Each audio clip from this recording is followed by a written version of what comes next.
first story is titled, Am I the a-hole for hacking my mom's Instagram to see if she violated NDA? I'm a nanny for a high-profile family. I signed a very extensive and strict NDA. Anyone directly involved in my life, mom, dad, sis, and husband, also signed an NDA. The nanny family recommended this to talk about the job without getting into any legal trouble or putting them at risk. Recently ran into one of my parents' neighbors, Amber, at the park. Amber asked how the new job was going, then proceeded to ask specifics about how it must be working for a family where their parents are, insert their jobs here. A direct violation of the NDA and something I could be fired and sued for. My dad isn't the sharing type, like at all, so I figured it was probably my mom. I asked her about it in a casual, "Hey, how's Amber?" way. I said I ran into Amber at the park and that it was odd because she knew the details about my job without me telling her. My mom simply shrugged and said, "That's funny. Maybe she Googled? Or saw something on social media?" My dad and sister absolutely hate Amber. They essentially said hell would have to freeze over before they spoke to her willingly. My dad ended our convo where I asked him about it by saying, "The only thing I know about her is that her son just made a partner at a law firm in New York and is making bank. And that's only because mom saw it on Instagram and told me about it." Right then, I knew my mom lied to me, and it was her. She and Amber love to one-up each other with their children's success, and I also just landed a great new job. I asked my mom about it again, and she told me that I was being dramatic, making stuff up, and that she would never do that to me. My mom doesn't text people, only DMs on Instagram. I know her password, so logged in to check her messages. There was an extremely long DM to Amber, where she shared their professions, children's names, ages, private school, general locations of their homes, how they pay really well, etc. Everything that we are legally not allowed to say, she said. I called her immediately and said that I logged into her DMs and saw the message she sent Amber that was a violation. She started screaming at me about how she is supposed to be able to trust her daughter. She can't believe I hacked into her Instagram, that mothers should be allowed to brag about their children, and then she hung up. It has been a week without contact between the two of us. We used to speak every single day. I am starting to believe that maybe I'm the a-hole here for violating her trust like that. My husband says if anyone violated trust here, it is her, and that I gave her ample opportunity to tell the truth before I intervened and sought out the truth myself. He constantly reminds me that they could sue us into the ground and fire me for endangering my nanny family's well-being. Because truthfully, Amber could easily be a psycho fan or sell the information to someone who is. So, am I the a-hole? Now for the top comments. Not the a-hole. Your mom crossed the line and could end up costing you your job. I would be livid. And it could put the kids at risk if they're high profile enough that the nanny's whole family had to sign NDAs, and info on them is private enough that it could be sold to the media.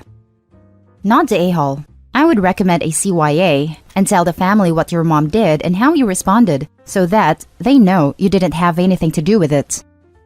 Honestly, if I were OP, I'd consider telling them what happened and how you have handled it, and also tell them to take her to court for breaking the NDA.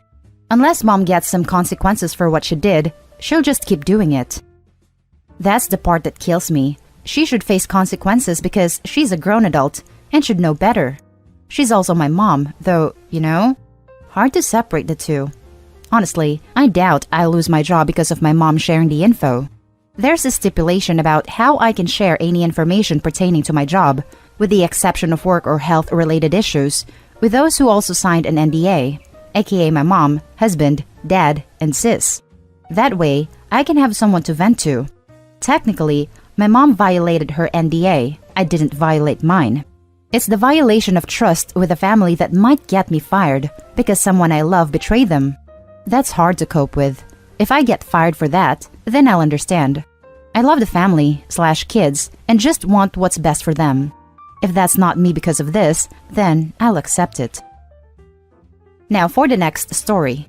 Am I the a-hole for not visiting my sister when she named her newborn after my deceased son? This has been going on for some time. My wife, female 29, and I, male 34, lost our son when he was only 6 weeks old. It was devastating because this was our first baby together. My wife had multiple miscarriages, and we prayed for this pregnancy to work and be healthy, but all of that ended when his soul left on May 2020.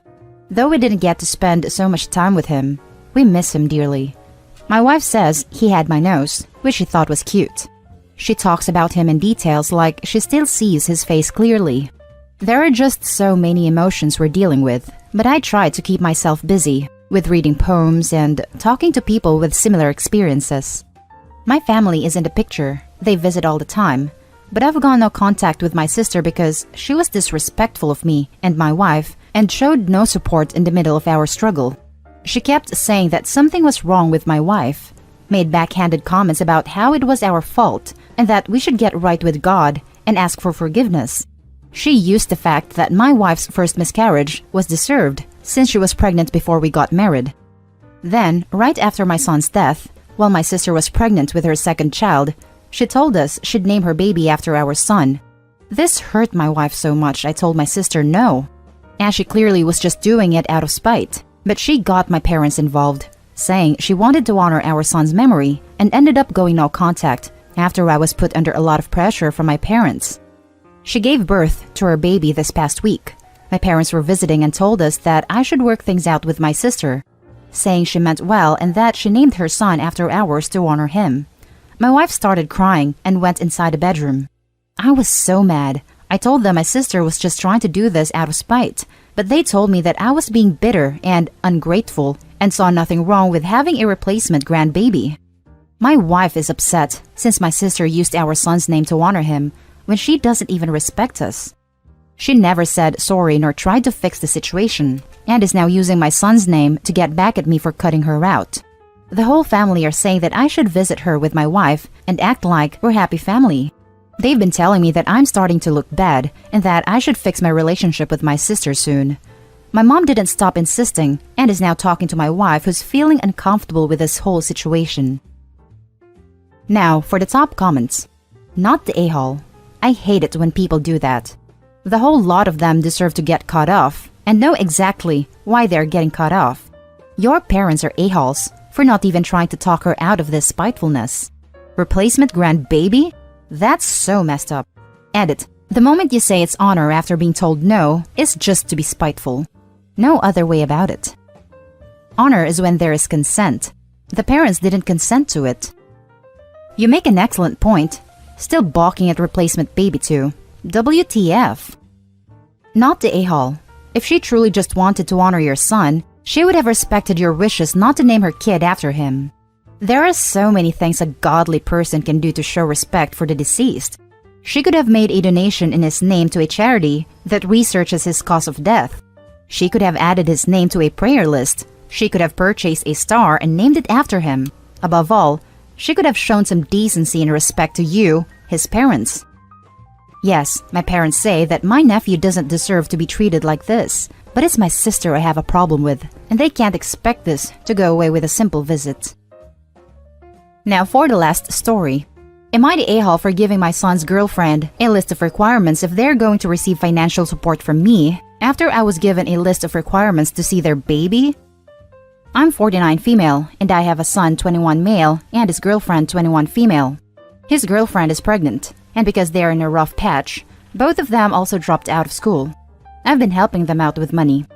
For the most part, I like his girlfriend well enough, but she's been a bit overbearing during this pregnancy. Not that I really blame her. Today, they came over, and his girlfriend decided to give a list of do's and don'ts to my husband and I if we wanted to have a contact with their child. The list was mostly reasonable. Have vaccines, don't swear around a baby, handle baby with care, don't show up unannounced, no sexism/racism and any sort of ism around a kid, etc. Some of them were a bit overbearing. When the baby is older, no tickling or sweets, no cartoons, no baby talk, etc. I took issues with this for two reasons. 1. It seems insulting and condescending. Some of the items on the list are things we would never do, like the racism and sexism one. Struck me as really odd. We're also not anti-vaxxers. It feels like she was pretty much assuming the worst of us. Example, of course, we wouldn't swear like a sailor around a child. And we always call before we visit. They show up unannounced more than us. 2. Some of the items on the list are extreme. I understand that these are her rules and how she plans to raise the baby. But the idea that I would lose access to my grandchild because I bake cookies with them is extreme, and I don't want to walk on eggshells or go through the hurt of losing my grandchild. Especially since I feel like it's the grandparents' job to spoil the child, within reason, of course. To clarify, I understand how these requirements could be necessary. If we weren't suited to be around children, I would understand. So, in response, I said fine. But now, here's a list of requirements to receive financial support. In the past, we've always trusted them and given them a monthly allowance. As long as we didn't think they were deceiving us or blowing money or asking for even more, we let them do what they will with the money. So, I added the stipulations like wanting to see their budget to ensure they didn't 1. Eat out, 2. Buy unnecessary clothing, 3.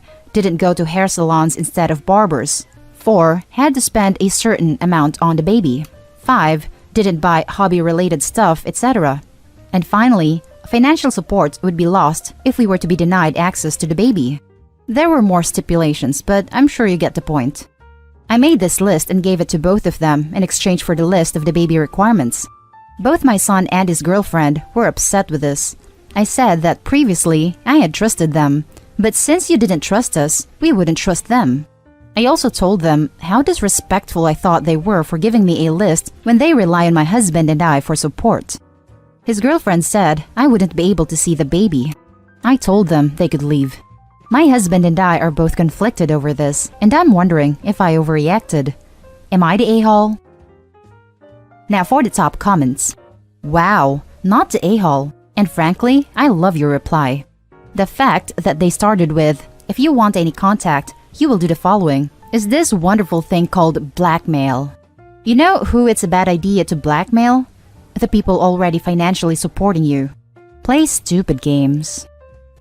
Not the a-hole. LP, you are doing it right. The couple are just choosing beggars. Info. Is it possible that girlfriend's parents are much less trustworthy than you? So a list was drawn up that applies to both sets of grandparents to be fair. My son's girlfriend has very little contact with her parents from what I can tell, so I don't think this was a general list for both of us, but I suppose it's possible. Edit. To all of you who are sending me messages hoping I die and saying you're happy I'll never see my grandchild, or calling my daughter-in-law a sleut for having an accidental pregnancy, why don't you say those things in the comments instead of hiding in my inbox? Edit 2. I thought I would add a mini update. It looks like the very top reply is NTA, but there is a great deal of ESH and YTAs. I can acknowledge that a discussion would have been a better approach. However, at the time I felt like I had just been slapped in the face, which is why I reacted the way I did. I have had some time to reflect, but right now, I am still more upset that in response to conflict, my daughter-in-law and son both reacted by saying I will never see their child.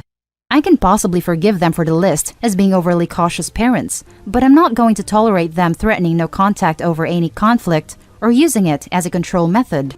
It would be too hurtful for myself. Some of you have accused my list as being petty, which maybe it was, but truly I was being defensive more than anything. I will not leave myself open to emotional manipulation, and I plan on making that very clear to my daughter-in-law. I do plan on talking to my son and daughter-in-law and going from there.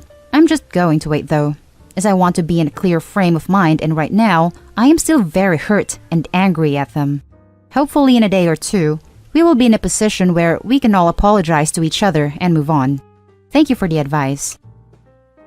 And that's the end of this video, folks. As always, leave a comment and hit like and subscribe. And if you want more of this content, turn your notification on to get updated on the latest videos. And I'll catch you in the next one. Stay safe.